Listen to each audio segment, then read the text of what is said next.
Hello, everybody. I'm excited to be back in the conversation with you about feminine and masculine and how do we balance them.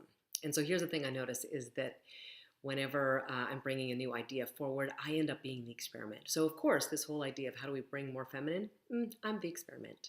And I'm going to tell you raw and real what it is I'm discovering. So this past weekend, I was leading a workshop, and it was an amazing workshop. I was bringing my powerhouse self and making things happen and driving things forward and holding the space and doing all that good stuff. And it was a transformative experience for tons of people in the workshop. So yay. And at the end of it all, I felt depleted. I was exhausted. And for me, that's another indicator where I've been bringing masculine and not feminine, where they haven't been balanced. And it isn't just in our society or in our work world where we need balance between masculine and feminine. It's within ourselves. When should we be being in the masculine? When should we be being in the feminine? And when we're too much of either one, what's the impact of that? And so I got to feel that firsthand. And so, of course, I had to ask myself, why wasn't I bringing more feminine?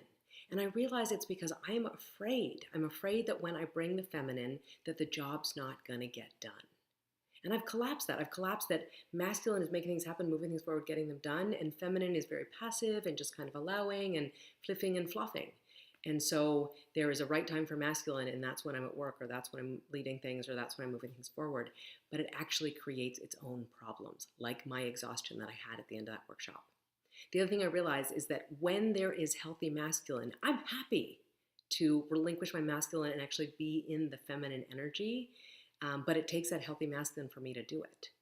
And the other observation I have is that when I'm entirely the one in the masculine, like when I'm running all that masculine energy, there is no room for anybody else to be in the masculine. So now translate that out of my work life into my romantic life, because the same thing's going on, right? I'm bringing all this masculine energy. I'm creating this safety for me and the other person, but it means that I'm not being in my feminine. Think about that for a second. So I'm essentially being the man in the relationship and wondering why I keep attracting wishy-washy guys. I don't know. You go figure that out. So I guess the point of all this is that I need to take away the inquiry of how do I relinquish masculine? How do I relinquish my masculine? Consciously, intentionally, but how do I do that? And so I would love to hear any words of wisdom that you have about that. And of course, I will keep sharing what it is that's going on for me around all of this. The other thing I want to talk about is that I'm actually offering another one of my Significant Living webinar series. It's starting in January of this year coming up. It's going to be amazing. It's 7 hours, 1 hour a week in a webinar, and we're going to get together. We're going to be talking about the 7 principles of significant living, how to fearlessly and consciously choose to live a life of meaning, passion, and purpose. So if you want in on that, check out the link below. And the thing to know is that it's only $97. I mean, where do you get that kind of conversation for $97?